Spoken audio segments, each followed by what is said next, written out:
Hola, hola, ¿cómo están? Bienvenidos a un nuevo episodio de nuestro podcast Chismecitos Espirituales. Hoy con una persona muy especial para mí, ella es Patricia, ella nos va a contar su historia de vida. Patri, además de haber recorrido su proceso espiritual al lado de nuestra escuela, pues también se convirtió en una persona muy cercana, muy íntima y una gran amiga. Fue de esos regalos lindos que te entrega la divinidad a través de tu proceso espiritual, de esas amigas que te entrega como, después del proceso, vea, ahí le dejo, ahí tiene su amiga.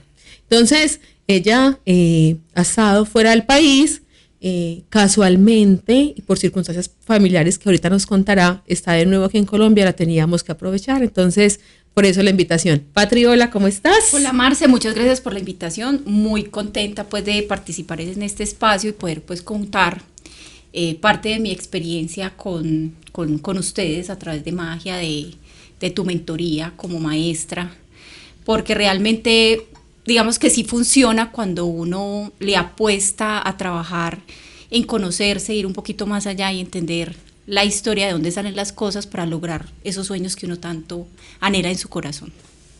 Si hemos hablado de historias de milagros, historias de sanación en este podcast, hoy vamos a hablar de historias de manifestación.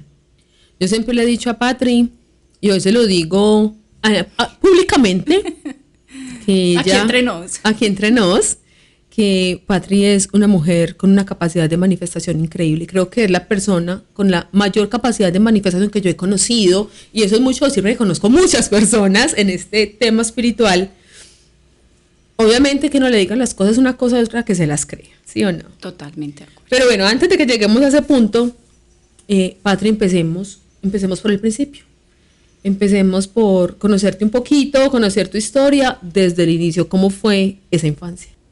Mi infancia fue una infancia muy bonita. ¿Por qué? Porque digamos que viví mucha abundancia. Mi padre ganadero, comerciante, en la época digamos que sí se podía hacer plata fácilmente y no teníamos tantas complicaciones políticas. Entonces fue una infancia muy bonita, mucha abundancia, no solamente de la parte económica, sino también de poder disfrutar los paisajes, las fincas, los paseos. Sí, fue una época más tranquila en Colombia. Exacto, una época más tranquila, pero ¿qué pasa? Mi papá, digamos que era un hombre que manifestaba fácilmente, o sea, él decía, quiero un carro nuevo, llegaba, quería una finca, llegaba, quiero cambiar a la Toyota Hilux, llegaba, ¿cierto? O sea, tenía de ahí ese poder. Viene el asunto contigo. Exacto. Okay. Y es siempre creer que se puede, ¿cierto? Entonces sí. De ahí viene la parte de la manifestación. Sin embargo, también hubo otros aprendizajes que en medio de ese poder de manifestación había un poquito como de ego y de arrogancia, llamémoslo así, por decirlo de alguna manera, donde él creía que nunca el dinero se iba a acabar. Entonces, si bien yo puedo manifestar fácilmente, hay también que construir para que esa manifestación se perpetúe en el tiempo, ¿cierto? Uh-huh. Entonces, ¿qué pasa? Mi papá, pues muy abundante, vivíamos muy bien, muy económicamente muy bien, pero él creyó que nunca se le iba a acabar el dinero, entonces nunca como que aprovechó esa abundancia, ese poder para guardar para el futuro, para lo que fuera a pasar. ¿Qué pasó? Lo secuestraron. Entonces lo secuestra la mano derecha, la persona que conocía pues como todos sus movimientos. Ay, qué impresión. Y a raíz de eso pues pasa que digamos que pasamos de tener mucho a tener muy poco y empezar a dar un valor diferente al tema del dinero. Aparte de eso, en esa transición de todo lo que pasa, también vi un tema de un poquito complejo manifestarlo, pero me hace importante contarlo, un tema de un abuso, que también eso también hace parte de las compresiones que uno tiene posteriormente cuando decide estar en este camino espiritual. ¿Cuántos años tenías cuando pasó eso? Tenía 7 años. Es muy chiquita. Estaba muy chiquita, fue un primo, un familiar, y pues uno no entendía esas comprensiones y también uno pues no tenía como la confianza con sus padres porque mis padres son de campo, entonces a uno tampoco esa parte de cercanía, de cuidar la autoestima y todo lo demás, pues eso nunca te lo enseñaron, ¿cierto? Sí. Entonces ahí vino también el tema de la parte del abuso, que pues se manifestó más adelante y entendimos muchas cosas que se tuvieron que sanar para llegar a tener y manifestar la vida que hoy tengo. Ok. O sea que no fue tampoco una infancia fácil. Digamos que hasta cierta parte, ¿cierto? Pero cuando yo ya me di cuenta del tema del abuso, que para mí fue el gran detonante de todo este proceso y de querer ir más allá y siempre como ahondar en la vida, en lo que me pasó, incluso en la historia familiar para comprender de dónde venía digamos, como esas falencias o esas cosas que tenía que sanar antes de llegar a donde quería llegar. Eso fue a los 7 años. Sí, a los 7 años.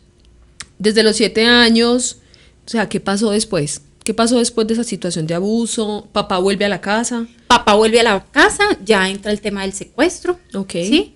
Estuvo más o menos 3 meses por fuera.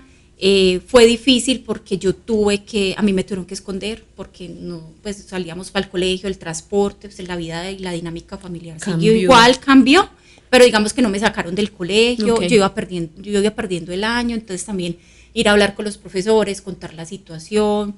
Entonces hubo un momento en que amenazaron a la familia en que me iban a sacar también me iban a secuestrar, entonces me llevan para donde otro familiar y aprender a convivir con personas que yo pues jugábamos. O sea, pero mamá te fue y te llevó a otra casa. No, me mandaron con un primo de mi papá. Entonces, Okay. El primo era muy cercano a mi mamá y fue el que también ayudó como en tema de negociación para vender las propiedades y pues todo lo que se Para tenía. poder entregar el dinero. Para poder entregar el dinero en efectivo. Entonces también sacarme la ecuación fue un poquito complejo porque digamos que yo sí entendía qué estaba pasando, ¿cierto? Claro, tú no estabas tan chiquita. No estaba tan chiquita, entonces también fue ir a vivir en otra casa, unas dinámicas, unas reglas diferentes, que hoy como lo miro, lo agradezco porque también me formó, porque pues como lo he manifestado ahorita, mis papás son personas de campo y su estructura era criar hijos, tener techo y comida, pero esa parte de cultivar la autoestima, cultivar el amor propio, cultivar otras cosas, eso no, ellos creían que solamente el colegio se iba a encargar de eso. Sí, sí. Y no es así. Así es, tienes toda la razón. Muy bien, muchos duelos. Muchos duelos muy seguidos, sí. Y justo a esa edad que es un tanto compleja a nivel psicológico, a nivel energético, a nivel espiritual, a los 7 años. ¿Cómo fue tu adolescencia? Bueno, mi adolescencia fue una adolescencia muy solitaria y muy anhelada por tener amigos, cercanía. Entonces era muy charro porque yo me iba para misa, me refugié mucho pues como en la religión y yo veía que salían los grupos de estos de la iglesia, juveniles, y yo añoraba como entrar a esos grupos para poder de alguna manera tener amigos. Claro. Pero era muy tímida, o sea, era una timidez impresionante, entonces me da como mucho susto acercarme, hasta pues que un día tomé la valentía y pues me inscribí en el curso, y no me duró mucho, porque eso fue como para ya estar a 11, ya para salir a la universidad, entonces fue con unos mesecitos muy corticos, que me sirvieron pues como para tener un poquito como de interacción con el masculino, porque yo estudié en un colegio femenino, Okay. Entonces la interacción era mi hermano, mi papá y algunos primos, pero de uno ver chicos para mirar, para hablar, no, pues sí, después de ese abuso, ¿cómo fue tu relación con el masculino además? Se dañó totalmente, aparte pues de que, devolviéndonos un poquito, vengo de un papá maltratador. Entonces, complejo porque se vivió el tema del maltrato mucho y la relación con el papá se fraccionó mucho. Claro. Al ver el tema y coincide el tema de que lo secuestran, vivo el tema del maltrato y todo lo demás, entonces esa relación totalmente se fracciona. Claro. Y aparte otro duelo que no pues te conté y es que también a mí me echaron de un colegio de monjas. Entonces siempre ha sido un tema de rechazo constante. ¿Por qué te echaron? Porque me echaron. Por grosera. Por grosera. O sea, por contestona, ¿o qué hacías? Claro, o sea, la historia es muy charra porque yo estaba como en preescolar, primaria, primero. ¿Te echaron en primero de primaria al colegio? Primero sí, para segundo. Yo entré para tercero, me echaron en segundo de primaria, en un colegio de monjas. Y estaba yo en unas escalas y bajaron unas chicas de bachillerato y me pisaron y yo les dije, ¿puedo decir la palabra? Sí. Pues tampoco es una cosa grosera, les dije careculos. Y pues, pero uno dice a esta edad, yo estaba chiquita, pues nada. Y eso lo subieron a donde las monjas, que en esa época eran muy necias. Sí, no, claro. Y automáticamente me sacaron del colegio, no me dieron oportunidad de yo defenderme, ni me preguntaron qué pasó, simplemente llamaron a mi mamá. Su hija es una grosera, no puede volver a inscribirse, entonces me va a salir como una loca, búscame colegio. No encontraba en colegio en ninguna parte, había un colegio que se llamaba Los Almendros, no empezaban porque tuvieron un problema estructural, entonces no entré, terminé en un colegio de Medellín, donde iban las niñas como de los barrios populares, iban a estudiar porque era como lo mejor que ellos podían acceder, pues no siendo elitista ni mucho menos, pero como que lo mejorcito que se consiguió. Además no tenía disciplina buena, tenía disciplina baja, porque con lo que pasó de la echada me colocaron disciplina insuficiente, entonces ¿dónde me iban a recibir? Qué castigo tan grande por reaccionar. Por reaccionar, porque me pisaron. Entonces a mí nunca me preguntaron qué pasó, o sea, a mí nunca me llamaron y me preguntaron, ve, ¿qué pasó con esta chica? No, a mí simplemente me juzgaron. Y ya tuve la consecuencia de terminar en un colegio donde no me gustaba estar, no me sentía cómoda, no me sentía feliz. Intentamos pasarnos de colegio muchas veces, pero era no se puede. Terminé en ese colegio, pero pues con una insatisfacción muy grande, porque no era el colegio que yo me merecía, que yo quería. Yo veía a las niñas del colegio Calazán Femenino y yo decía, yo quiero estudiar allá, y a mí nunca me recibieron. Okay. ¿Por qué? Porque venía de otro colegio que no era de la altura, en esa época eran muy elitistas los colegios, pues eran otras dinámicas que ahorita pues creo que se ha disminuido mucho, pero pues fue un trauma también. Entonces súmale ya lo otro que ya venía el tema del abuso, el tema del secuestro, entonces pues pasa. Tremendas comprensiones. Muy bien, entonces se gradúa del colegio. Ya graduó del colegio, entró a Pontificia Bolivariana a estudiar enfermería. Clarísima con la enfermería. No, nada, yo quería medicina, pero como en este país en muchos, el IFEX no me dio, me faltó un pelo para la moña, entonces no me daba. Entonces también como la dinámica de la presión del papá, que te iba a pagar la carrera, pero tiene que poner a hacer una cosa ya. Tiene que estudiar algo ya, no hay tiempo, estudia algo que le dé para la vida, que usted pueda tener casa, carro y beca. Entonces la presión, y no me daba como volver a presentar el IFEX, y como que había que cumplir los tiempos que la norma y la vida te daba, porque siempre era el referente, el hermano. Entonces todos estudian en universidades privadas, entonces fulanito salió y pasó y siguió, y a los 20 y pico se graduó. Entonces, sí, como que tenía ese referente muy marcado por mis hermanos, entonces había como una presión interna de que rápidamente debía de escoger una profesión. Entonces, ¿qué pasa? Pasa de que llegan al colegio a ofrecer enfermería, y yo digo, bueno, es muy parecido a la medicina, los viejitos nunca se van a acabar, los enfermos nunca se van a acabar, y yo llegué con el peso al papá, papi, esto, a eso sí se lo pago. Porque en el fondo siempre me ha gustado el diseño, las cosas bonitas, soy muy buena para las manualidades, para crear. Pero eso se frustró cuando entré a enfermería. Se frustró porque el enfoque fue totalmente diferente. Ahí fue como la parte de la carrera. Fue bonito haber estudiado enfermería, no me pareció una carrera tan difícil, pero tampoco muy satisfecha como con lo que quería. Uno veía a los médicos y decía, yo quiero estar allá, tengo las capacidades, pero uno con el tiempo dice, no, ya el donde estoy ya tiene más retroceso, un bus, que devolverme de carrera y mirar, no me podía cambiar. Entonces traté como de mirar de la enfermería a qué campos me podía derivar para hacerla mejor en lo que hacía. Entonces ya me derivé al tema administrativo. Entonces, me dediqué más como al tema de la administración. Muy bien, bueno, pasemos ahora. Hay dos asuntos que hemos conversado, dos temas importantes, hablando de bendiciones del ser, que, mejor dicho, para ser un poco más clara, creo que las experiencias de vida en general nos llevan a confrontarnos frente a una o dos bendiciones del ser principalmente, ¿cierto? De esas cuatro hay como que uno la que más le detona, como que más le hace ruido, una o dos normalmente. Yo sé que en tu caso, esa bendición del ser que fue la que generó todo el movimiento de tu proceso espiritual y de tu camino espiritual fue el tema de parejas, que ya deja supremamente claro, pues digamos, como esa situación del masculino, cómo fue como la base y la raíz para todo lo que aconteció después. Cuéntanos un poquito de ese tema. Bueno, hablando del masculino, pues con todo lo que ya les acabé de contar, me volví muy masculina. Pues era el machito de la relación. Y indirectamente siempre veo una competencia con las parejas, con ese masculino. Entonces yo tenía pareja, pero se salía el masculino. Entonces desde la forma como manejaba incluso el carro, que era con una mano, y yo volteaba, dame permiso, eso se notaba mucho. Entonces los novios no me decían, pero es que tú manejas muy brusco, y yo decía, no importa, y seguía desde esa parte. Entonces se notaba mucho el masculino. Entonces, ¿Qué pasa? Hasta que en algún momento conocí a alguien una pareja que quise muchísimo y me propuso matrimonio. Y para mí eso pucha, aquí fue porque siempre fue lo anhelado, siempre quería tener un hogar, tener la pareja, entonces logré tener una vida profesional en una empresa muy reconocida de la ciudad, pude ascender desde la parte más baja hasta los cargos más administrativos. Hiciste carrera.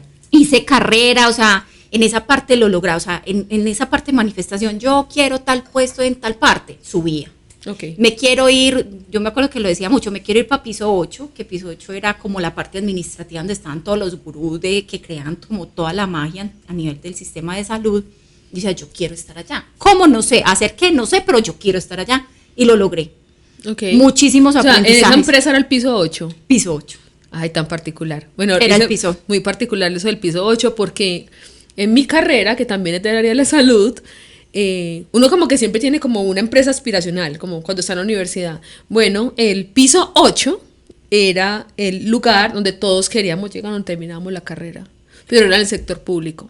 Ay, yo quiero estar en el piso 8, allá donde se hacía la magia de todo lo que uno veía en el momento de hacer la asistencia, pues. Entonces uno decía, yo quiero estar, o cuando te iban a hacer auditoría, entonces uno decía, ay, wow, vinieron los de piso 8, entonces quiero estar en piso 8. Okay. Lo logré, llegué a hacer actividades que así lo manifesté, yo no sé qué voy a ir a hacer, pero yo quiero estar en piso 8, y llegué a piso 8. Muchos aprendizajes también allá, porque pues obviamente una cosa es estar en la parte administrativa, y otra cosa es estar en la parte asistencial. Entonces cuando tú ya subes al cerebro donde se crea, pues hay que subir a otro nivel y hay que tener otras comprensiones diferentes. Sí, claro. Entonces en esa parte laboral manifesté y también conocí a este personaje que me propuso matrimonio, lo conocí haciendo ciclomontañismo, que también por la insatisfacción empezaba cuánta cosa y curso había, entonces joyería, inicié, ahí lo dejé tirado. Ciclomontañismo, inicié, hasta que conseguí el novio, lo dejé tirado. Okay. Y eso hace parte de la insatisfacción y parte pues como de la introducción inicial, y es que siempre había una insatisfacción, pero tenía poder de manifestación, entonces era como muy contradictorio porque todo lo que quería se daba. Y yo misma tenía un dicho que yo decía, tengo casa, carro, beca, pero amor no tengo, ¿cierto? Que era lo que yo decía, yo quiero amor, yo quiero un hogar, yo quiero casarme, yo quiero ser ama de casa, atender al marido, porque hay una formación. Suena como medio contradictorio, porque finalmente dices que tú siempre has sido como el machito de la relación, y aún así lo que tú aspirabas es realmente muy femenino, una pareja que te protegiera, que te... ¿cierto? Claro, pero ¿qué pasa con ese masculino? Hasta que ya te conozco y ya entran las comprensiones. Pero ahorita te voy a interrumpir esa para que no nos saltemos. Entonces entran otras comprensiones, pero bueno, no nos desviemos. Entonces, retornemos. Entonces, en la parte profesional crecí hasta donde quise crecer. Conocí a este personaje, me propone matrimonio y yo dije, aquí fue. O sea, con él te noviaste, claro. Relación normal. No, yo lo conocí en ciclomontañismo y éramos compañeros de ciclomontañismo, pero como éramos muchos, siempre había uno que era como pendiente del de atrás. Entonces él siempre era como pendiente cada vez que salíamos a hacer ruta. Y él era pendiente, y él me cuidaba, pero de esas cosas que uno dice, sí. Y yo siempre con mi masculino muy marcado, entonces ahí me di cuenta que era muy masculino. De yo puedo con todo, hágale. De cargando la bicicleta, de estar con el fango hasta acá, y yo digo, yo puedo, yo le ayudo, no, yo soy capaz, y yo la llevaba. Y él siempre pues estaba ahí, hasta que un día se acercó y me dijo, ay, te invito a montar bicicleta a Guatapé, y yo, vamos. Y en esa de Guatapé vi como algo bonito, y yo fui la que le di el primer beso, y ahí arrancó, o sea, yo tomé la iniciativa. Y aplicándole un bloqueador, me acuerdo, entonces yo tomé la iniciativa, le di el pico, mejor dicho, me lo piqué, y desde ahí ya empezó pues como todo, la relación, noviazgo, muy bonito, muy de todo.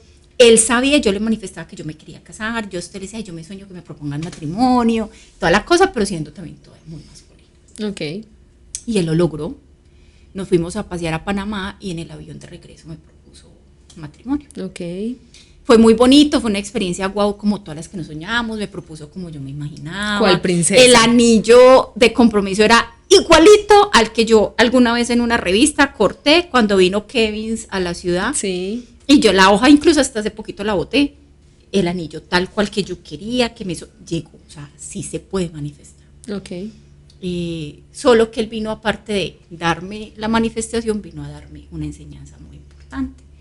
Yo monté negocio con él, montamos un hostal. Eso no funcionó realmente. ¿Por qué? Porque de alguna manera el dinero transformó la relación. Entonces empezó a entrar dinero y empezaron las peleas, la competencia por el poder. Yo puse gran parte pues como del capital y él colocó trabajo. Entonces siempre se notaba esa competencia, digamos que no visible, de dos masculinos peleando por el poderío. Por el poderío. Uh-huh. Entonces eso no se dio y ahí es donde verdaderamente arranca ese despertar espiritual. ¿Qué pasa? Yo decido no casarme con él porque tuvimos pues algunos inconvenientes en cuanto de dinero y yo dije, yo no me voy a casar. No me voy a casar porque si él está anteponiendo primero el dinero que la relación, no me sirve. Okay. Entonces arranco a hacer todo el proceso espiritual, arranco con el yagé, hago tomas de yagé. ¿Y cómo te llegó el tema espiritual? Porque hasta ese momento me imagino que espiritualidad pues... No, nada de esto. La iglesia. No, a raticos, como cuando me convenía, necesitaba algo, iba allá sí. a golpes de pecho y ya, y Ajá. regresaba y ya. ¿Cómo llegué al tema? Llegué porque siempre me había gustado tomar yagé, pues como tener la experiencia. Y como he sido muy, yo puedo, no me importa, yo tengo la plata, autosuficiente, independiente, me llega por una amiga que conozco y me decía, ve, ahí toma de yagé, no sé qué, te puede servir, vení, hagamos la toma. Y yo, hágale. Y yo para todo era todo, hágale.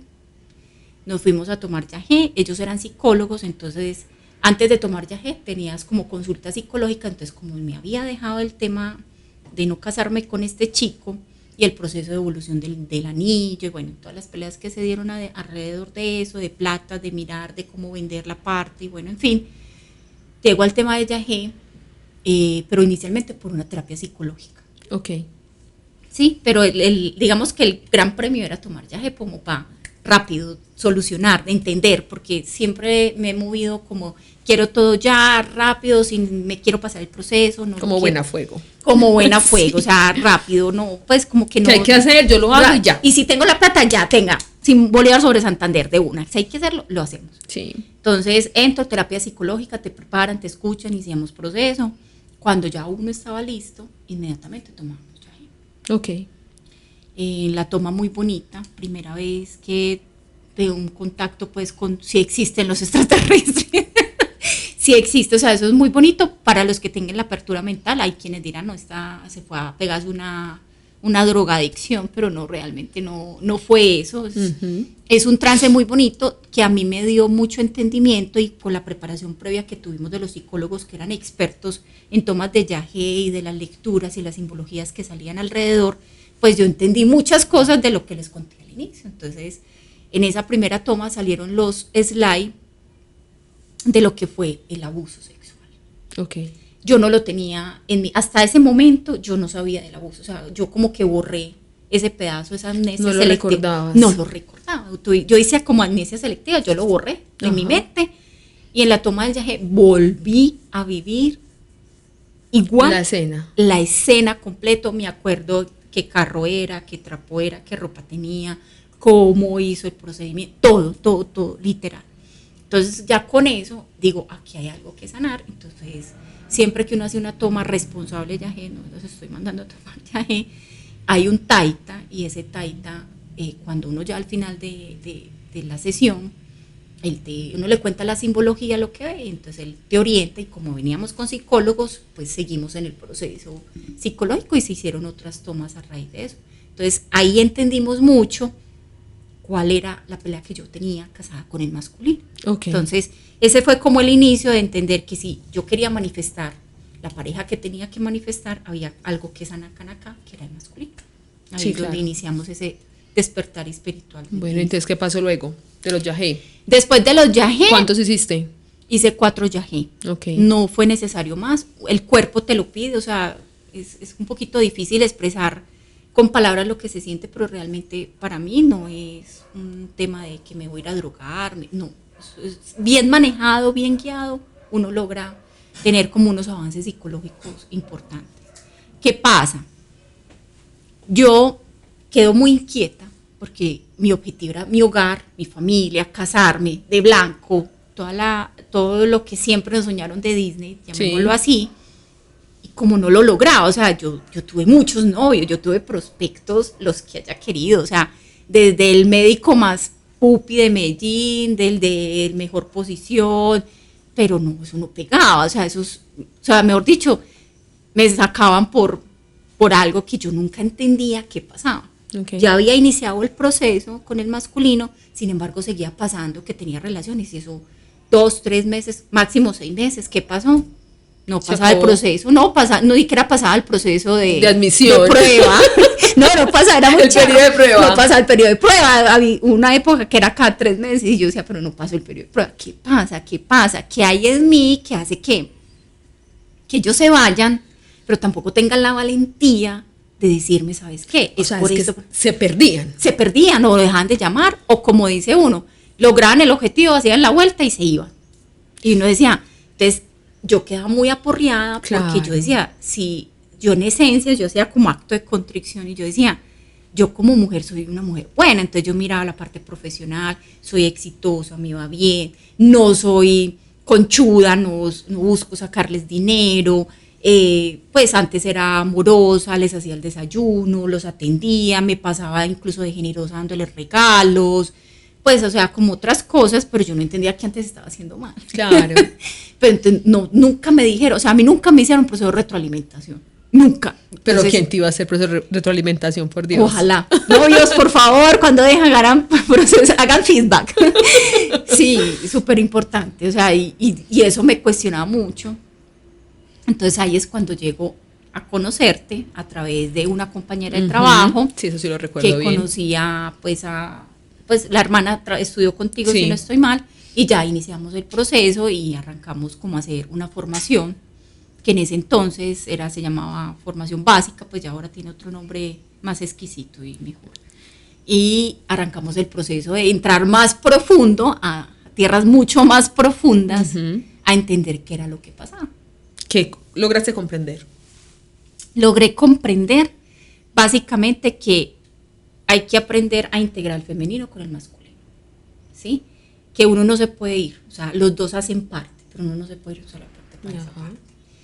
A entender que sí, la vida que quería la manifestaba y que tenía ese poder de manifestación, pero había que saber canalizar y saber qué pedir, cómo pedir para lograr lo que se quería. Aprendí a sanar muchas cosas, o sea, la base de todo siempre es masculino, femenino, papá y mamá. Y sanamos papá, mamá. Y ahí empezaron a salir muchas cosas que también los mezclamos con el tema de las constelaciones, que también fueron muy poderosas, que se mostraron y digamos que se revelaron secretos de familia, digamos cosas de mi cero, de lo que yo traía a sanar, y realmente se entendió que yo era la llamada a sanar el linaje femenino. Encontramos que mamá había sido abusada por el abuelo, de que yo venía a cerrar esa parte. Eso lo encontramos en la constelación. Entonces yo venía a sanar ese linaje femenino. Hasta ese momento, porque no hemos hablado de mamá, y es muy relevante en esta historia. Mucho, demasiado. La quería dejar para el final, de hecho tengo este escalofrío cuando dice mamá. En todo este proceso, en todo este descubrir, ¿cómo era antes tu relación con mamá o ese vínculo y qué pasó después con ese vínculo? Mamá en mi adolescencia fue una mamá cantaletosa. Regañona. Mamona, o sea, literalmente mamona, cansona, desgastante. Yo me acuerdo que en la universidad yo me iba para las casas de las compañeras y yo me inventaba clases para no llegar temprano a la casa porque mamá, a raíz del maltrato que recibía mi papá, mi mamá nunca habló mal de mi papá, a pesar de que lo veíamos. Pero en su fondo tenía su amargura y su forma de digamos, como desfogar era con cantaleta y haga esto y haga lo otro. Entonces como que... Como algo con los hijos, pues, con los hijos, exacto, okay. Se descargaba mucho con los hijos, entonces digamos que esa parte, y yo nunca entendía por qué ella no se iba y dejaba a mi papá, o sea, como que uno nunca entendió eso, pero si uno está viendo el maltrato, ¿por qué no te vas? Porque como yo tenía ya el masculino tan marcado, yo decía, uno tan boba, tal cosa, pero uno no entendía la comprensión que logré tener después. Ok. Entonces, con la relación era como un poquito, o sea, muy amorosa, porque yo la quería mucho, pero había cosas en ese tira y afloje que no gustaba. Cuando ya arranco este primer proceso, desde la parte del yagé, de entender que hay una figura paterna, una materna, un materno que hay que sanar, un masculino que hay que sanar, que es papá, empiezo a entender que la historia de mi mamá la empiezo a mirar con misericordia, con amor, y la empiezo a envolver en amor, y me enamoro de mi mamá. Okay. Me pegué una enamorada de mi mamá, y también salió una protección. ¿Hacia tu mamá? Hacia mi mamá. Okay. O sea, la protección siempre ha estado, o sea, por eso también el masculino también tan marcado. Y me enamoro de mi mamá. Empiezo a ser mucho más amorosa, a valorarla, a digamos que hacer juegos de mano con ella, darle besos, en fin, de hacerle sentir que la amaba, porque mi mamá nunca nos daba picos. Mi mamá nunca se acercaba y decía, te quiero, cómo estás de linda. No, su forma de expresar afecto era con comida. Okay. Pero con este entendimiento de lo que yo empecé a hacer, yo entendí que esa era su forma de amar. Antes no lo veía así, ay, me quiere engordar, no, ¿cierto? Sí, siempre sí. uno vería lo malo, o sea, la insatisfacción, volvía y salía todo lo malo, la insatisfacción. Y realmente lo que estaba haciendo era dándome amor a la manera que ella aprendió. Sí, claro. Entonces uno entiende que los papás son como son, con las herramientas que tienen y con lo que aprendieron, o sea, no pueden Y dar también más. en medio de su dolor. Claro, y mi mamá nunca dejó su hogar, porque ella decía, yo soy de campo, yo no puedo estudiar. Mi mamá no sabía leer, mi mamá leía como una niña de segundo de primaria, pero ella decía, yo quiero que mis hijos sean como la versión mejorada de mí. Okay. Y entonces por eso ella siempre insistía en universidades privadas, a pesar de que no estudié en el mejor colegio, pues ella decía, al menos es privado, le están dando cosas que yo no tengo los elementos para darle. Y siempre con mi papá, siendo muy proveedor, porque mi papá fue proveedor, mi papá no fue un papá amoroso, mi papá era el del mercado, la comida y todo. Mi mamá siempre como que guió el camino para que fuéramos personas que saliéramos adelante y que triunfáramos en la vida, ¿cierto? Y que tuviéramos esa casa de carro y la beca que ellos no tuvieron por su situación de... No, y como se hace, eso fue como un sueño instaurado. A nosotras, esta generación, ese es el sueño instaurado. Casa, carro y beca. Casa, carro y beca, sí, pero primero novio, matrimonio, apartamento, ahí viene lo de la casa, carro, profesión, beca. O sea, es un tema así que se iba... Y eso había que cumplirlo, porque si no, usted no estaba en el paquete que era. O sea, no eres exitoso. No eres exitoso. Así es. Bueno, entonces, cuéntame, sígueme contando qué pasó con mamá ahí. Bueno, con mamá, que es muy relevante, entonces empezamos el tema del afecto, darle a entender todo y ya abrazar su historia, abrazar y entender. Ya el proceso de constelaciones, bueno, sanar el linaje. Mi mamá, siempre, los hijos conocen muy bien las mamás conocen muy bien a sus hijos. Sí. Saben exactamente cuál es su debilidad, cuál es su fortaleza, qué es bueno para qué, no. Y mi mamá sufría mucho conmigo, porque de alguna manera ella me decía, yo no me quiero morir sin que usted esté con alguien. Se me puso la piel de gallina. Que esté con alguien, yo la quiero ver casada, hablando de lo que nos instauraron. Entonces para ella la mejor forma de dejarme cuidada es que yo estuviera al lado de alguien, con un hombre, no con la familia, sino con alguien estable, o sea, ya casadita. Casada. Y ella veía que a mí me desfilaban, era muy charo porque, ay, mami, le presento, y decía, otro. Voy a contar una anécdota en el cuarto, paréntesis, antes de seguir. Yo tenía un cuadro, yo organicé la habitación y la puse muy bonita a raíz de un novio que tuve. Entonces conseguimos un cuadro y tenía unas fotos, unos huequitos para unas fotos. Entonces una vez mi mamá se sentó en la cama y empezó a contar en los deditos de las manos. Mira el ¿Cuántos han desfilado por ese cuadro? No, el cosito tenía como 10 cuadritos para poner 10 fotos. Ok. Y ella empezó con los deditos, pero era muy charro porque empezó y miraba. Y me dijo, Patri, le faltan huequitos para más fotos. Era muy charro porque como yo, o sea, uno desfilado, prospecto, ¿cuánto duró? 15 días. Ay, ¿qué pasó con el muchacho? Ah, no, pero el de 15 días no se merecía foto en el huequito. Por eso, pero mi mamá se da cuenta y como yo le tenía ya tanta confianza, ay, mami, va a salir con un muchacho. Ay, ¿quién es? Ah, no, él trabaja conmigo en el hospital o trabaja tal parte. Ah, qué tan bueno, me cuenta.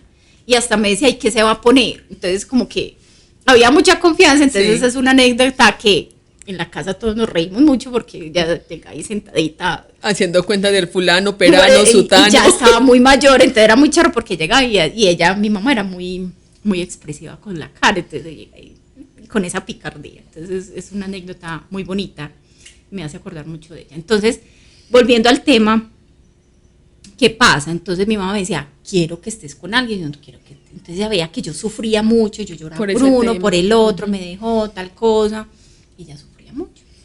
En el 2022 yo me costelo. Okay. Y en esa constelación yo fui a constelar el tema de pareja, porque será lo que más anhelaba. Y en cualquier momento yo decía, yo quiero pareja, porque lo otro ya estaba resuelto. Y en la constelación salió mamá. Okay. Salió el proceso de enfermedad de la mamá, o sea, de tirarse al piso, de ya acostarse, ya para irse. Incluso los que estaban participando en la constelación entraron, todos los integrantes, y era un grupo por ahí de 20, 25 personas. En la constelación 25 representantes. Entraron todos, no te estoy diciendo mentiras, entraron. Ok. Y eso fue impresionante porque todos querían como ayudar, sanar, organizar. Obviamente muchos no tuvieron rol porque pues obviamente el foco fue la mamá, pero tal vez si se hubieran hecho más movimientos hubieran salido más temas familiares, cosas, sí. ¿Cierto? Pero en ese momento la consteladora se enfocó solamente en mi mamá. Okay. Nosotros participaban, pero no hubo tiempo pues como de hacer nada. Y ahí sale todo el proceso de enfermedad de mi mamá. Okay. A nivel abdominal, ella se tira al piso, le hacen reiki, logran hacer movimientos para ver si se podía como sanar algo momentáneo. No, era que ya... Estaba anunciando que tu mamá moría, sí. Entonces yo salgo de la constelación, mi mamá sí tenía como episodios de enfermedad, venía malita como el estómago, pero ella pues con su forma tradicional de hacer sus atenciones pues caseras, era una mujer muy fuerte, entonces no manifestaba, ay, estoy con dolor, llévenme al hospital. No, ella siempre trataba como de resolver, yo resuelvo. Yo salí de la constelación, mami, la llevo al hospital, está enferma. O sea, espérate, le hicieron sanación en la constelación al representante de tu mamá, pues como para dejarlo otra claro. Persona, sí. Otra persona de tu mamá le hicieron reiki, eso no sirvió y finalmente la constelación se cierra con la claridad de que tu mamá va a morir. Va a morir. Y entonces, ¿qué le pasa a Patricia cuando termina esa, entonces, con esa noticia? Yo salgo como impactada, pero uno sale como con la negación, ¿será que sí? Pero sin embargo salgo como preocupada de ¿será que está enferma y de pronto no le hemos prestado la atención suficiente? Entonces ahí es cuando yo llego después de la constelación, a pesar de que uno no puede hablar, yo no hablé, pero sí traté de ofrecerle ayuda a mi mamá. Usted está enferma, quiere que la lleve al médico, le empecé a preguntar, no, yo estoy bien, y cada vez que uno le mencionaba médico, mi mamá se ponía mal genio. Mal genio, pues me insultaba, pues los insultos nomás que hacen la mamá con los hijos, ¿cierto? Okay. No me moleste, no quiero, pasaba. Okay. Entonces yo vivía con ella, entonces no vivía con ella todavía, no. Iba mucho donde mi mamá, porque vivíamos cerca. Entonces yo era como muy pendiente en temas de salud y nada, entonces como que allá lo último dije, no, si no quiero no la puedo obligar, esperemos a que dé una señal más relevante y pase. Sí. Hasta que salió la señal, y la señal fue que se volvió muy amarilla, muy histérica, nos la llevamos para el hospital. Apareció supuestamente cálculos en la vesícula por la edad y por los antecedentes. Mi mamá era fumadora, solamente le colocaron un stent a nivel de la vesícula porque no la podían operar. ¿Qué es un stent? Un stent es como un cauchito que dilata el conducto biliar para que no la bilis pase y no se tapone. Entonces digamos que eso fue lo que se hizo. Mi mamá, sin embargo, ya con el antecedente que yo tenía y sabía, muy clínica, se me despertaron todos los conocimientos médicos de todo, y entonces siempre me volví muy águila con ella. Nos la mandan para la casa un viernes, sábado muy regular, domingo muy mal, urgente. ¿Eso fue cuántos días después de la constelación? A los 6 meses exactos. 6 meses. 6 meses exactos, pasa. Mi mamá estuvo septiembre 3 entró al hospital y murió un 3 de noviembre. Okay. Pero ya habíamos salido al hospital 8 días antes. Sí. Entramos de nuevo al hospital y ya empieza el proceso ya de deterioro completo. Se fue apagando lentamente. ¿Qué pasó? El abdomen se le llenó de líquido, peleaba yo con los hepatólogos, no me importaba si usted era el mejor hepatólogo de Medellín, me importaba ahí tenga su viajado. Peleé, traté de defender, de ayudar, tratar como de darle como un buen descenso, que le hicieran de todo, hasta que ya a la final los médicos dijeron no podemos hacer más, ya está el momento de que se la lleven para la casa y que esté en su casa. Y efectivamente llega a casa y a los 8 días se me muere a mí, me espera. En ese momento ella en la hospitalización, hay algo muy bonito, ella por el tema hepático que tenía, se le desconectaron todos los órganos, el hígado, el páncreas, el estómago, las arterias mesentéricas que hacen la irrigación a nivel abdominal, se fueron como necrosando, colapsando, y todas las toxinas se le subían al cerebro. Entonces mi mamá era loquita, entonces peleaba, gritaba, toda la noche despierta, entonces tenía el sueño volteado, en el día dormida y en la noche se alborotaba. Y era muy curioso que tenía momentos de lucidez conmigo nomás. Conmigo. Entonces yo me veía y me decía, ella me decía Pati, o mi pirringa, me decía. Entonces cuando ella como que me veía y me decía, mi bebé, mi niña, y hablábamos.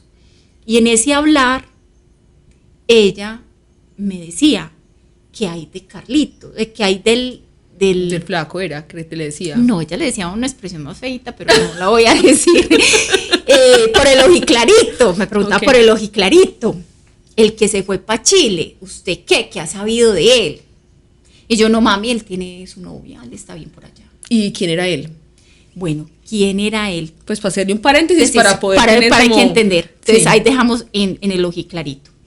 Cuando yo trabajaba en esta empresa, que es muy grande a nivel de salud acá en Medellín, él trabajaba conmigo, yo manejaba un proyecto de sistemas a nivel de reestructuración de sistemas de información, de vacunación y demás, y yo le pedí ayuda a él para que me ayudara con sus metodologías ágiles, que eso es de desarrollo pues, de software y bueno, en fin, me ayudara con el proyecto. Él coincide, él entra en la historia de cuando yo decidí no casarme. ¿Sí? Listo, para que vayan uniendo ahí.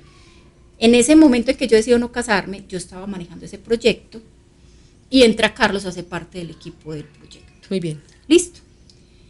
¿Qué pasa? En esa transición nosotros nos volvemos amigos, novios, como clavo saca otro clavo, literal. Sí. Sí, porque él se había separado. Y tú también. Y yo también.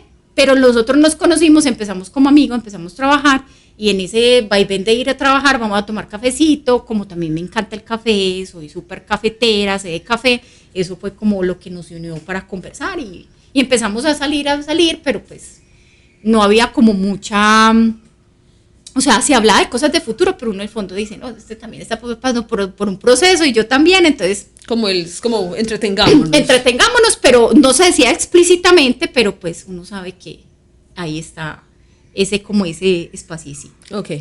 Él le habían ofrecido antes de separarse la oportunidad de irse para Santiago de Chile. A trabajar allá. Él no se pudo ir porque estaba en esa transición del tema de la separación. Entonces empezamos nosotros a salir, y estando conmigo, exactamente a los 6 meses vuelven y lo buscan de Chile para que se fuera, y él pues me dice, ¿qué hago? Y yo, no, bendición, Padre Espíritu Santo, váyase, yo le llevo para acá la maletita. Este superó la prueba de 3 meses. Sí, claro, son 6 mesecitos ahí, pero acuérdate que era clavo, saca otro clavo. Sí. Entonces, sin embargo, la relación muy rica, vivimos cosas que yo quería como novio, o sea, a pesar de que fue una relación de un clavo saca otro clavo, yo ahí sí me sentí novia. O sea, me sentí novia, yo me sentía cómoda. O sea, es de conocer su familia. De conocer la familia, de quererme, de él aceptarme con mi masculino. Y porque yo fui fuerte con él en esa época, fui muy fuerte en su masculino, en mi forma de expresar, en todo. Y él nunca me dijo no, él siempre estuvo ahí y siempre con una mirada muy de te acepto como eres. Nunca yo he recibido una palabra de él diciéndome, usted no es. No. O cambia, o se compone. O se compone, o mejora, o demás. No. Entonces, él ya se va, y intentamos tener como esa relación desde distancia, pero yo no estaba bien. No, claro, es que finalmente no era temporal, era que se iba a instalar allá. Él se iba a instalar, pero yo tampoco estaba bien, porque yo sentía, yo no he resuelto lo de la separación, yo no le hice el duelo como debería de ser, pues como esperar 1 año, 2 años y demás. Yo Ok. fue como a la par acompañadita y haciendo ahí como por los laditos el tema del duelo. Entonces intentamos y yo fui la que le dije, ¿sabe qué? Dejemos la cosa acá. Ok, entonces terminas ahí esa relación. Terminamos la relación, Tu yo no mamá- vuelvo a hablar con él. Tu mamá lo conoció entonces. En Claro, esos él paseó 6 meses. con nosotros, incluso mi hermana compró una finca y él ayudó a pues como a ir a recorrer pues qué finca compraba ella en su momento, ya después no la compró años después, pero él conoció a mi papá, nos conoció Claro. en la esencia de siendo así como son, o sea, somos la dinámica familiar fuerte, mi mamá con sus expresiones, mis hermanos, pues pero nunca yo sentí como un rechazo frente a quién éramos nosotros. Ok, ¿Cierto? muy bien. Cerramos paréntesis. Entonces la mamá preguntaba por el... Entonces la mamá preguntaba Ojiclar- por el ojiclarito. ojiclarito, por el ojiclarito me preguntaba. Entonces yo le dije, mami, ¿usted por qué me pregunta por él? No, por preguntar. Bueno, el ojiclarito. En otro momento lo hice. Pero tú no tenías contacto con él en ese momento. No y sí. Pues el saludo de vez en cuando, me imagino. No y sí, pero sí, ahí voy a hacer otro paréntesis. ¿Qué pasa? 2022, nosotros nos dejamos como en el 2017, 2018 más o menos. Sí. Yo le digo chao, no relaciones de lejos, felices los 4, no me interesa, y yo arranco mi proceso pues espiritual, que ya arrancamos por allá. ¿Qué pasa? Entonces, 2019, con todo este proceso espiritual de reconocerme, de reencontrarme y demás, yo dije, yo quiero hacer un viaje internacional porque yo quiero ver si yo soy capaz, o sea, de sacar, si he viajado en Colombia sola, pues yo me quiero dar la oportunidad de viajar. Y decidí irme para Santiago de Chile y también quería cerrar el ciclo con Carlos, porque yo sentí que esa historia Quedó ahí. como inconclusa, como que le faltó cerrar, Ok. ¿cierto? Decido, como maletica, decidí un país de habla hispana, obviamente, porque yo no me iba a enredar para hablar inglés cuando no hablaba, pero también aprovechar para cerrar ese ciclo, que de alguna manera, si yo estuviera en mi otro proceso, pues eso había quedado ahí. Sí, como sentías en- que había que darle un cierre. pero yo no a quería ese el cierre de ciclo. teléfono, sino como de tú a tú. Ajá. Viajo 2019, una amiga sabía que viajaba y ella me manda una foto por Instagram y me dice, no vaya, Devuélvase. él está con novia. Allá en Chile le dicen polola. Entonces está con una polola chilena. Entonces yo igual tenía el plan A y plan B. Entonces ejecuté mi plan B. Pero no le habías avisado en ese momento a Carlos. Yo nunca que le ibas- avisé a Carlos que viajaba. Ah, ok. Yo quise llegar porque mi motivo principal era yo enfrentarme a un país aparte, conocer, viajar sola, ¿sí? Ese era como el objetivo inicial, pero la consecuencia una era vez. aprovechar, Ajá. encontrarme con él. Cuando a mí me dan la foto y me dicen, no viaje, pues no lo busques, él está con alguien, yo dije, tiene toda la razón, yo que me voy a dañar una relación si él ya está estable y se está yendo a vivir con ella. No tiene sentido, entonces para mí yo lo dije, ya este es el cierre, o sea, ya aquí no hay nada. Ok. Y yo no quise dañar eso porque no me gustaría que me hicieran eso. Sí, no, Entonces, yo soy total. de la filosofía de que si no está bien, hagas lo que no quieres que te hagan a ti. total. Entonces, ahí pasa de que yo ya sigo mi viaje, sigo mi plan B de viajar por Chile, conocer y darme como ese poder de autonomía de saber que sí soy capaz. Ok. Viajen solo es muy importante. sí, eso te llena y te nutre de otras cosas y te da una fuerza y uno sale la sobrevivencia bonita de saber que uno es capaz, de que uno puede lograr grandes cosas sin tener que estar anclado a un otro. O sea, Ok. es como reafirmar de que uno sí tiene esa fuerza. Autosuficiencia sana. Exacto. Ujú. Y dejar el miedo, porque siempre te meten el miedo. O sea, voy para un país sola, ¿qué miedo? No, es como decir, con miedo y todo, pero fui capaz. Ajá. ¿Cierto?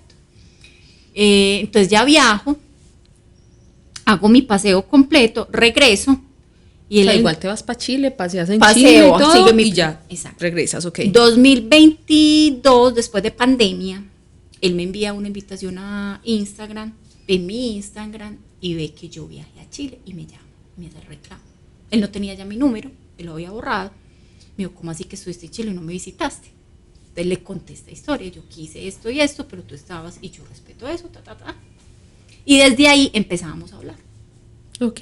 No constante todos los días porque él tenía su relación. O sea, tenía su novia, vivía con ella, y nos volvimos muy amigos y yo me volví como la consejera de él, en el tema de relación, de lo que pasaba con la niña, qué hago.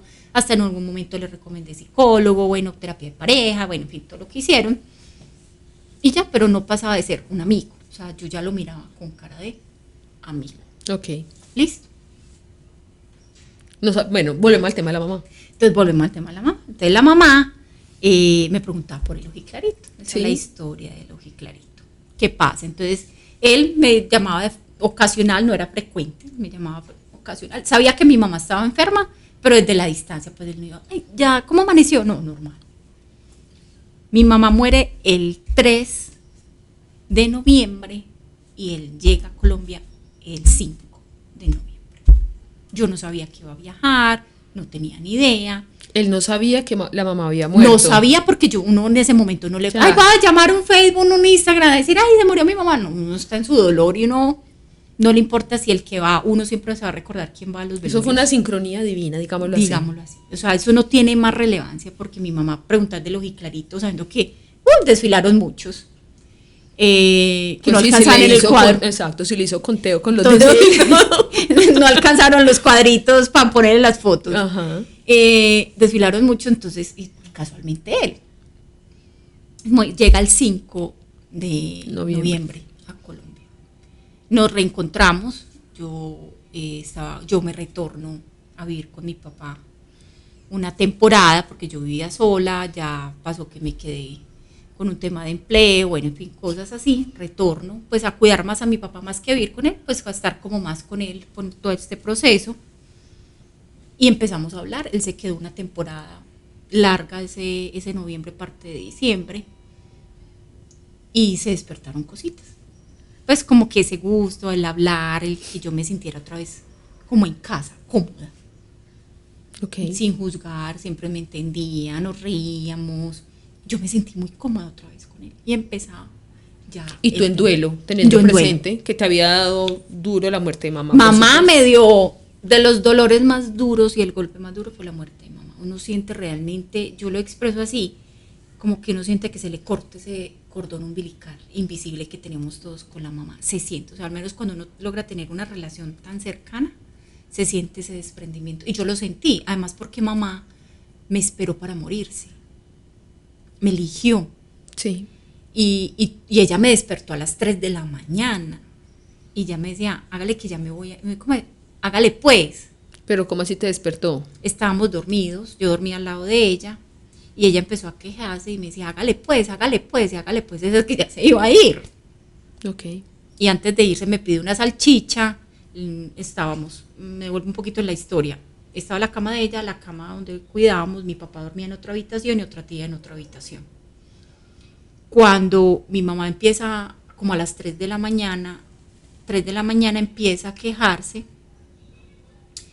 y yo ahí mismo sentí que era el momento. Entonces mi tía es una mujer de fe, le empieza a rezar, llamó a mi papá, empezaron a rezar el rosario, y en ese momento mi mamá pide una salchicha, quiero una salchicha.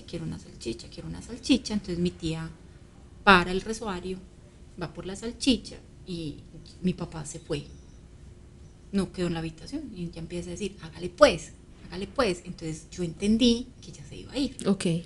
Entonces yo llego, la abrazo, me la acuesto en el lado izquierdo, acá como la mamá en esta parte, y la abrazo. Y le digo, mami, te amo mucho. Me puse a llorar, dio las 3 bocanadas normal que da una persona cuando fallece y se fue. Entonces ella me elige, y eso me marcó mucho, porque ella me esperó y pasaron muchas cosas, porque ella siempre que cuando viene Patricia a hacer noche, cuando viene, pues en medio de su confusión había momentos donde ella me reclamaba y tenía lucidez. Ok. ¿Sí? Ya fallece, Carlos llega el 5 y ya me siento como pues en ese proceso de duelo. Él me acogió mucho, pues yo también me sentía muy cómoda con él. Entonces cuando digo que se despertaron cositas, es porque que yo decía, no me critica, no me juzga, yo soy muy grosera, pues en mi forma de expresar, de hablar, y me sentía cómoda. Me acuerdo que cuando te acompañamos en la muerte de mamá, ese día a la sala de velación llega otra persona. Claro, yo estaba con otra persona. Esto se fue muy lineal. Aquí faltó un personaje en esa historia. No, tú no estabas con él. No, llegó. Llegó. Me acuerdo muy bien de eso. Sí, no estaba con él, pero digamos que había sido uno de los muchos pretendientes. Como el más reciente. Sí, como un pretendiente que tampoco salió en nada. O sea, eso no No fluyó, cuajó. pero llegó de la nada.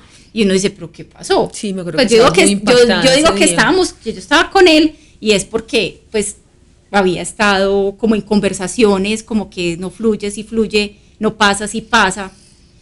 Y él llega ya. Ok. Entonces eso sorprende bastante, pues como que uno dice, hello, ¿qué pasó? Pero yo lo interpreté fue como más bien, como que bueno, le importé algo.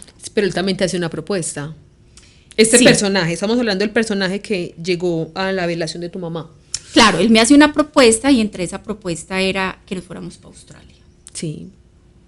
Entonces, pues obviamente yo no estaba en el mejor momento, entonces ahí no había forma de decidir qué hacer. Entonces yo le dije, no, después hablamos, ¿cierto? Sin embargo, ya llega Carlos, sigue como más constante, el otro era más inconstante, no había como esa afinidad, pues como para decir, me quedo con, ¿cierto? Y pues fue algo de como rápido y tampoco era el mejor momento, pues como para uno ofrecerle, vámonos para Australia, pues entonces como que uno ya después de que va decantando todo eso, uno dice, no es. Entonces Carlos empieza a ser mucho más constante y estar ahí, a llamarme pendiente, yo trabajaba en otra empresa, me ayudaba, me acompañaba, me hacía videollamadas, nos acompañamos, él pasaba con su proceso, pasa esto. Ok. Y durante un año estuvo así la relación con Carlos. Muy cercana, yo de mucho agradecimiento porque yo también me quedé, después de la muerte de mi mamá, me quedé sin empleo. Fue un golpe muy duro que yo no entendía por qué estaba pasando. Pero sí me acuerdo mucho de que después de muerte de mi mamá, como a los 2 días yo sueño con ella. Y yo estaba en mi casa, en el cuarto, y yo la vi, o sea, había como en las películas. Yo estaba acá en la sala, este era mi cuarto, y había como una película transparente cuando uno va a pasar como a otra dimensión. Ok. Yo paso la dimensión, ella me decía, no puedes pasar, pero yo en mi Sí. rebeldía pasé. Cuando ella se va como detrás de la cama porque no la podía agarrar, y me dijo, guarde plata para el viaje y llévese o guarde la almohada. Nunca supe la almohada para qué era, pero sí me dijo, guarde plata para el viaje. Bueno, ahora que estás hablando de eso, acordate lo que había en la almohada. Ah, claro, pero en la almohada había unas alhajas que pues no me tocó nada porque... Claro, pero en ese momento estaba muy reciente. Seguramente si hubieras ido a buscarla en la almohada en ese momento, No, si ya no hubieses había nada. encontrado. Ah, no, ya no había nada. Ya no había nada. Ah, ok. Porque Bien. sí lo hice. Sí lo hicimos, mi hermana y yo. Ya no había nada. Ok. Solamente quedó algo pues demasiado pequeño, pues que no tiene relevancia a lo que había. Ok. Y resulta que guardé la plata para el viaje. Y yo, mí me dijo, ahorre y guarde plata para el viaje. Voy a hacer un paréntesis para explicar un poquito el tema de la almohada. Ese sueño tiene que ver con que la almohada de la mamá de Patricia, ella ahí guardó una joyería de oro que desafortunadamente pues otras personas la robaron, no sé cómo más decirlo, las tomaron, pero evidentemente en ese sueño lo que estaba diciendo era, vaya, coja eso, que ese regalo es para usted, ¿cierto? Bueno, cierro paréntesis, ahora sí, continúa. Entonces ya pasa que yo no entendía, ¿cuál viaje? Pues yo no. Sí, Entonces, ¿qué claridad va a haber en ese momento? Pero a mí nunca se me olvida, de esos sueños que a uno no, lo marcan, como que Sí. se queda instaurado, no sé, en el subconsciente, y todas las palabras se acuerdan de cómo fue, cómo traspasé, todo. Lloré mucho, me marcó mucho los que les contaba, el cordón umbilical se siente cuando uno logra tener esa relación tan bonita con la mamá. Y ya Carlos, pues digamos que volvemos a tener una dinámica más constante, no como antes, sino que ya casi que era diario, que él me llamaba, me hacía videollamada, él seguía con su polola, con su novia, pero no estaban bien. Ok. O sea, él llega a Colombia Y él se va, él llega por un tema puntual con esta chica que también hace que él venga y organice su viaje para venir. Y ya después de eso empieza para atrás. Ok. Nosotros... Eso fue noviembre. Noviembre. Ok. Y eso empieza para atrás, para atrás, para atrás. Y yo no restaure, no, cómo va la relación, porque llevan 5 años, por Dios. Y yo siempre como el consejo de restaure, restaure, restaure, restaure, hasta que él me dijo, un día antes de irse, me dijo, si te perdí una vez, yo no te voy a volver a perder. Yo vengo por vos. Yo la verdad ni le creí, otro más para el cuadro. Okay, otro claro. más, o sea, yo no lo creí porque igual estaba con su polola y estaba resolviendo su tema. Entonces como que uno dice, eso son patadas de ahogado.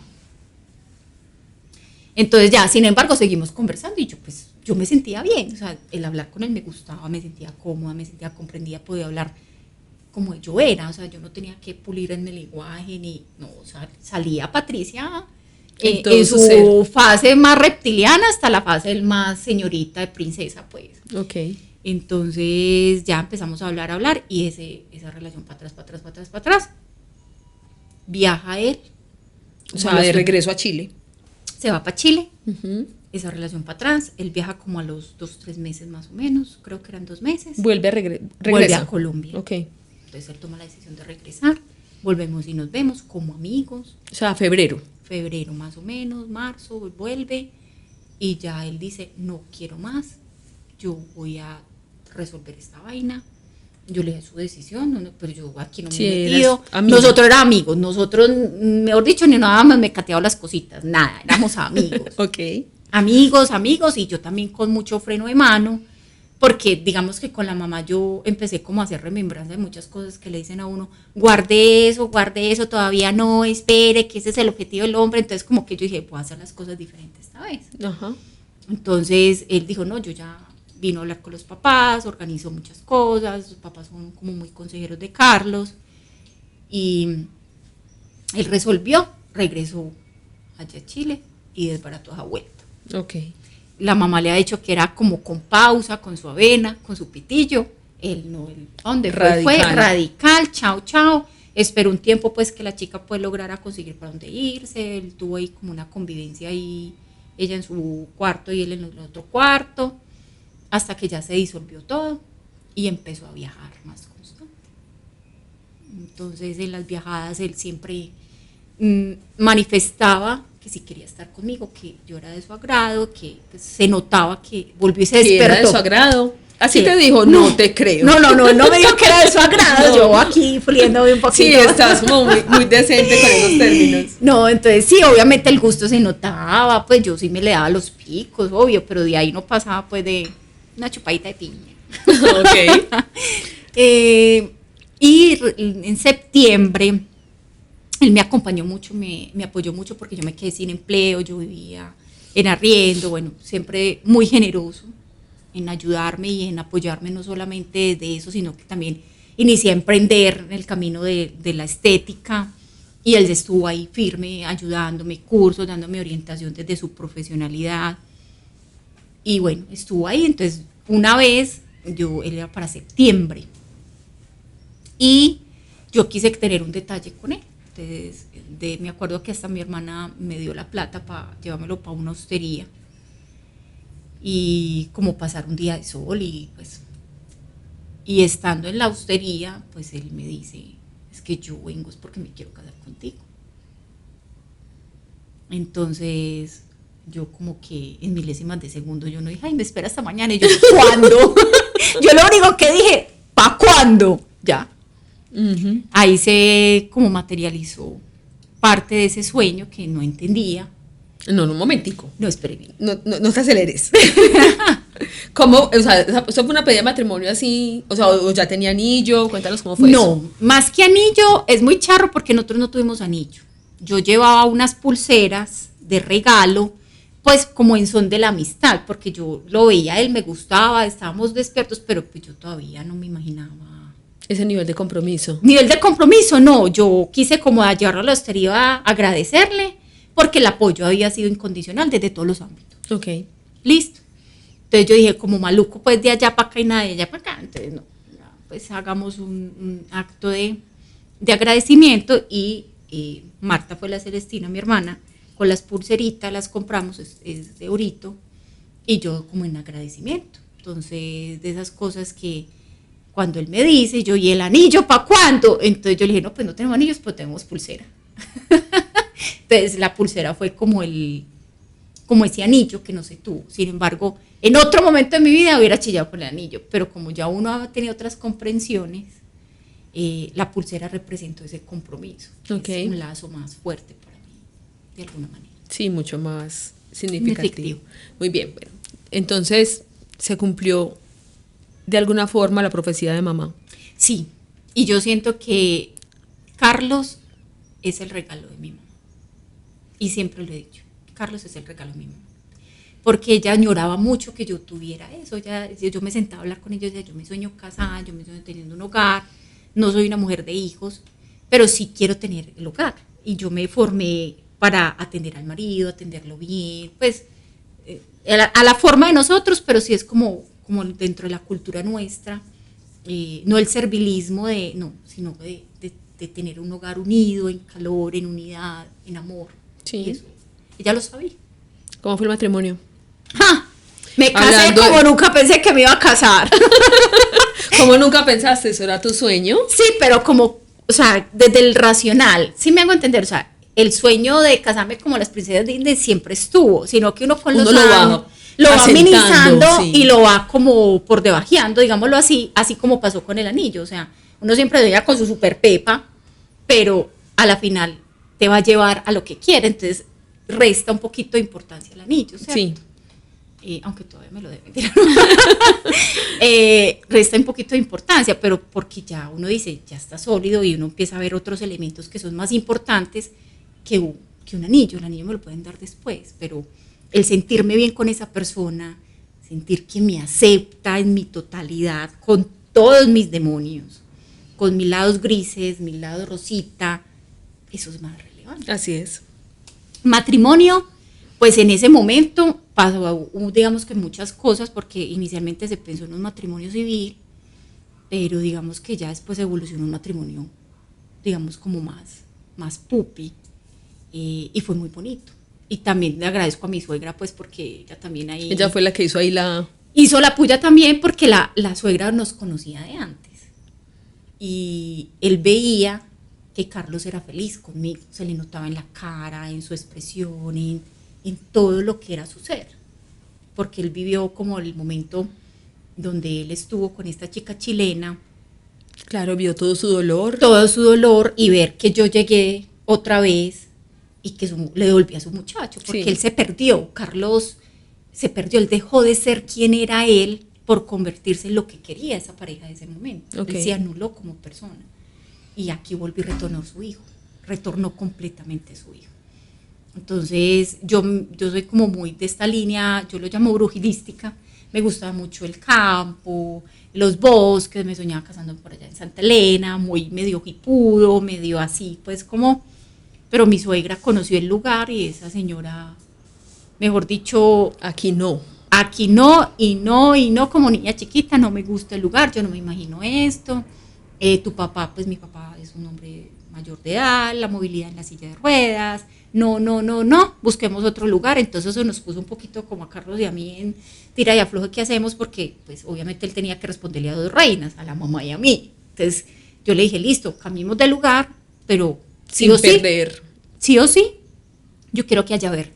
Ajá, o sea, sin perder verde, lo que tú soñabas. Lo que yo soñaba, pero ya me subieron el nivel, porque el lugar que conseguimos era muy pupi. Precioso. A lo que yo estaba buscando inicialmente, que era un poquito más bohemio, más brujilístico, pues como más boscoso. Más boscoso, llamémoslo así. Sí. Y obviamente me casé, era mucho más elegante. Una boda muy, muy familiar, muy reducida, muy los que eran, pero fue una boda espectacular. O sea, yo me siento muy orgullosa de mi matrimonio, me encanta mi matrimonio. Sí, fue total. Divino. Fue divino. Y todos los elementos que hubieran en ese matrimonio, además porque tú lo oficializaste, que eres mi amiga dorada, y eso fue un espectáculo, porque también logramos tener la presencia de dos personas que eran muy importantes, en la vida de Carlos y en la mía, Carlos con su abuela y yo con mi mamá. Ah, sí. Entonces eso Sí, claro. hizo que el Precioso. matrimonio fuera espectacular, y hubo un elemento muy bonito en ese matrimonio, y es que cuando estabas haciendo la bendición del velo para hacer la unión de las dos familias, había un ventarrón Del terrible. velón. Del No velón. el pelo, sino el velón. Ah, dije pelo. Del velo, sí. No, del velón, de la vela, pues. Y había un ventarrón, ¿te acordás? Impresionante. Y los árboles se movían así. Esa vela nunca se apagó hasta que se acabó la ceremonia. Entonces ahí se nota la presencia. No, eso fue precioso, eso fue inolvidable. Además, pues que estéticamente era todo divino, así como todo muy bien puesto. Patri estaba hermosa, con su vestido blanco, con su cola. Me casé con cola, me casé con un vestido así apretadito, que es tanto que la señora donde lo alquilé le decían el vestido sin cucos, porque realmente fue sin cucos. Tenía unas transparencias laterales muy lindas. Muy lindas, entonces es un vestido pues donde yo me sentí reina de belleza, o sea, yo me sentía la más, hermosa. o sea, yo me vestí como cuando uno se sentaba chiquito en los 90 de las reinas, así, espectacular. Entonces, sí se puede. Pues sí, es como un cuento de hadas tu historia. Sí. Y entonces de ahí te fuiste para Chile. Entonces, ¿ya qué pasa? Ya me caso, Carlos retorna a Chile a preparar mi llegada. Yo renuncio a otro trabajo que tenía. Pasaron muchos trabajos después de la muerte de mi mamá, pues como muchos cambios, sí, que yo entendía, como que siempre decía, aquí no es, pero como que uno no escucha las señales y bueno. Y renuncio al trabajo que tenía y me voy para Santiago de Chile. ¿Hace cuánto fue eso? 18 meses. Muy bien. ¿Y por qué estás aquí ahora? Nuevamente? Vengo por un tema de papá. Vengo a terminar de cerrar un ciclo. Papá está enfermo. Y no quería dejar de pasar, de volver a venir, sin antes volverlo a ver vivo. Suena como muy, muy fuerte, digámoslo así, pero pues uno estando lejos, teniendo la posibilidad al menos una vecesita más, viajar para verlo. Uh-huh. Sea que acontezca lo que tenga que acontecer mañana, pasado mañana, o no acontezca, busco tener la tranquilidad en mi corazón de que tuve la posibilidad y el recurso de volverlo a hacer y lo hice. Así es. Y esto también me ha llevado a cerrar muchos ciclos en esta estadía, porque he cerrado ciclos desde ir a la casa de mi mamá se vendió, de ir a sacar cosas, de hacer qué proceso voy a hacer, si voy a donar. Entonces también entra un tema de entregar a otros, cosas que para mí atesoraba, desde una olla pitadora que me valió mucha plata, a decir, la dono porque le voy a dar a una fundación para que puedan tener recursos para ayudar a otra gente, de coger ropa que tenía con etiquetas aún, porque ahí es donde uno empieza a valorar mucho y a darse cuenta de que soy muy abundante, pero hablando de la vida, pues acá en Colombia dije, que uno no valora el dinero, uno lo derrocha. Uh-huh. Y ahí, este es lo que estoy cerrando, de entender que si hay abundancia hay que también cuidar esa abundancia, no de despilfarrarla como lo hice, porque ya uno con otro observador ve que compré ollas carísimas, vajillas carísimas, cucharones que uno dice, ¿para qué? ¿Para qué? Sí. Si la vida es más simple de lo que uno se imagina, y viviendo afuera es donde uno valora muchas cosas que... Sí, que antes daba por sentado. Daba por sentado. Así es. La ropa, hoy vendimos 86 prendas en una tienda de segunda. Caramba. Y la señora era aterrada porque había ropa de marca desigual, pues que uno decía, un vestido que valió 500.000 pesos. Y ya hoy uno entregándolo en una venta, uno dice, venga, yo sé que yo puedo manifestar, pero también hay que cuidar. Sí, claro, porque eso es como decirle al dinero, venga, pero lo chuto. Sí. No, entonces también es... De alguna forma lo que hacía tu papá, mira que como sea, esa comprensión es como también cortar ese vínculo en constelación, eso es como, pues yo tomo todo de ti, pero hay cositas como que no, esta lealtad no, este patrón que había tomado de ti ya no va más y lo corto, ¿cierto? Conscientemente desde la acción, esto es un acto de sanación gigantesca. No, y otra cosa con el tema de la pensión, tan fácil como eso. O sea, de saber que mi papá nunca arropa una pensión porque decía, nunca se me va a caer el dinero. Mi mamá le decía, Fili, a mí así sea como señora que ayude en el hogar para yo tener una pensión. No, usted no lo va a necesitar. Y yo pues venir también como a aprovechar mi estadía, a averiguar para organizar esa parte, que sea que no aporte ya, pero más adelante entender más el sistema que antes no me importaba, porque yo daba por sentado de que estoy en una buena empresa, nunca me voy a ir, nunca voy a tomar la decisión de cambiar de empleo, porque yo decía, yo salgo de esta empresa con los pies así, pues como de aquí nadie me saca. No, la vida me sacó de otra manera, me movió y me dijo, su lugar no es Colombia, su lugar es otra parte y su energía más de manifestación y otras cosas es en otro lugar. Venga otra vez, tuve la posibilidad de volver, de retornar para cerrar con papá y cerrar estos procesos que estaban abiertos. Uh-huh. Y no solamente eso, en temas también de salud, cerrando temas de salud que pues no me imaginé, o sea, yo no venía como tan mentalizada para ese tema, pero sin embargo, no sé, ya que estoy aquí, ¿qué cosas necesito revisar? Sí, claro. Entonces es como un inventario que vengo haciendo desde que llegué, que tengo que cerrar. Entonces, temas de papá, temas de cosas pendientes por cerrar, dineros, cosas que están por vender, del emprendimiento todavía tengo unas cosas que no puedo vender, entonces también cerrar ese tema de emprendimiento y también el tema de salud. El tiempo que estés aquí va a ser súper importante, suficiente también, porque sé que te vas a quedar todavía unos días, para dejar muy puestas tus raíces, muy fortalecidas tus raíces para lo que se viene en tu vida en este país, en Chile. Sí, es un reto grande, pero sé que va a ser muy grande lo que viene, porque no es fácil cerrar tantas cosas, o sea, estoy cerrando, cierre. Pero finalmente, ¿qué más reto que esta mujer valiente irse para otro país, dejar todo e irse? No es fácil, o sea, uh-huh. Migrar no es fácil, pero cuando uno tiene una persona que también te apalanca, te enraiza, que ya vivió la experiencia, se hace un poquito más fácil todo. Claro. Entra de pronto un tema del ego, porque como sale todavía, a pesar de que ya está más aplacada esa mujer, fuerte, valiente, con su masculina, dejarte validar. Es fuerte, o sea, porque aquí es donde cuando uno ya decide casarse, tener un hogar, uno ya entiende que su posición es el femenino de recibir. Así, no ese ha sido otro paseo. Ese ha sido otro paseo que también ha sido una lucha entre el diablito y el angelito, el masculino y el femenino, en qué momento sale este, en qué momento sale así este. Es. En términos de manifestación, ¿qué le dirías a la gente? Que hay que creérsela de que sí se puede manifestar, pero la manifestación viene, y suena muy trillado tal vez, sentirla mucho en el corazón y realmente declarar que ya sí se tiene. Pero no solamente es manifestar y decir, ay, quiero un carro y ya no voy a hacer nada, no, también hay un trabajo detrás. Y el trabajo y la invitación es, revisen que tienen que sanar de su linaje, que tienen que sanar de papá, que tienen que sanar de mamá. Hasta solo por negocio, hay que sanar a papá y mamá. Ellos hicieron todo lo mejor posible y sanar de corazón, no de dientes para afuera.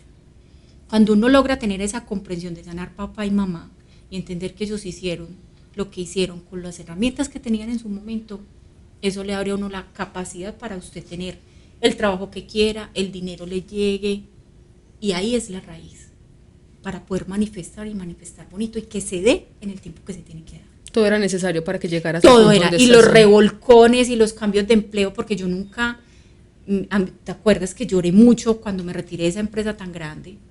Y yo no entendía por qué había tomado las decisiones que había tomado. La vida a veces te pone a tomar decisiones o te pone en situaciones donde dice, pero yo tan bruta, y todo el mundo le dice, pero ¿por qué se salió? ¿Por qué tan bruta? No, porque es que la vida, cuando uno no hace caso, lo lleva a otros lugares a tomar decisiones, o te mueve. Así es. Te mueve. Te mueve. ¿Para qué? Para que tomes decisiones, hagas conciencia y te vayas llevando al camino que es. Amén por eso. Amén. Y por tu vida manifestada, llena de éxito. Sí, estoy muy feliz, sí se puede, es una vida muy bonita, se pueden casar como quieran. Sí, es de manifestar, es de realmente uno creérsela, pero hay que sanar. Para tremenda historia. Manifestar, pero también hay que sanar, no es como le venden a uno la ley de la atracción, pida que, sí, pero sane, porque le pueda llegar. Porque le pueda llegar, así es, muy bien. Patri, gracias, tremenda historia. No, con mucho cariño, se los comparto abriendo mucho mi corazón, porque esto es abrir más que mi corazón, mi vida entera, y es como la oportunidad de quienes tienen oídos que sepan escuchar y sepan entender y que les llegue a su corazón. Así es. Cuando uno logra bajar toda esta información al corazón, uno toma acción. Hay quienes lo escucharán y dirán, ay, no. Cuando uno está preparado, esto va a resonar en tu corazón y va a llevar a que hagas acciones para sanar ese corazón. Todos tenemos rayones de infancia, todos. El papá, por muy perfecto que sea, siempre va a dejar el rayón en algo. La valentía es de uno decir que tengo que sanar y mirar con misericordia la historia, la vida, mirar al otro y saber que ellos muchas veces actúan desde su dolor y no lo están haciendo por hacerme daño, simplemente actúan porque es que eso así aprendieron. Así es. Y cuando uno logra entender el otro, logra aprender del otro y uno también ayuda al otro de alguna manera. Tal cual. Bueno, y finalmente, pues para mí, siempre lo he dicho en términos generales en todos los procesos que he acompañado, y también lo digo en este podcast, las historias de vida que ustedes están escuchando son un tesoro. Es ver cómo esa persona se brinda en servicio para mostrar toda su vida. Y creo que cuando uno tiene la oportunidad, por la razón que sea, que esa historia llega, es por algo. La historia de vida de una persona es un relato sagrado, ¿cierto? Y a mí me llena de orgullo, de felicidad y de mucha satisfacción ver estos caminos y acompañar estos procesos. Acompañarte en este camino ha sido maravilloso. O sea, estar allá después de haber pasado por tantos procesos dolorosos, verte allá en ese lugar, casándote con una persona que obviamente, como en todas las parejas, hay asuntos que validar, y porque siempre nuestras parejas son nuestros más grandes espejos, pero ver tu felicidad y ver cómo se estaban cumpliendo las cosas que realmente siempre habías querido, para mí fue, wow, qué bendición también ver este proceso, como ya, este es el moñito de todo este paquete de situaciones de vida y de proceso espiritual, que finalmente, siempre lo digo y cierro con eso este podcast, esto no es nadie ni nada que te haya acompañado. Eso fuiste tú y tu poder interior manifestado. Total. Y gracias a tu acompañamiento, obviamente, porque tu dirección, a pesar de que uno era como un carrito chocón chocándose, mirando para qué lado, pues tu mentoría siempre ha sido algo que a mí me transformó la vida y me ayudó a ver cosas que para tus ojos eran visibles y para mí eran invisibles. Entonces, me rasqué la cabeza un par de veces, pero sí. Sí, total, pero es eso, o sea, también esto es el éxito de tener un buen mentor, porque uno solo, muchas veces, créame que uno solo no es capaz. No solo no es capaz. Y eso es gracias también a tu mentoría. Amén. Muchas gracias. Bueno, que lo disfruten mucho, con mucho cariño. Y a ustedes, muchas gracias por estar, por acompañarnos, y un abrazo de corazón a corazón, y hasta la próxima. Chao, chao.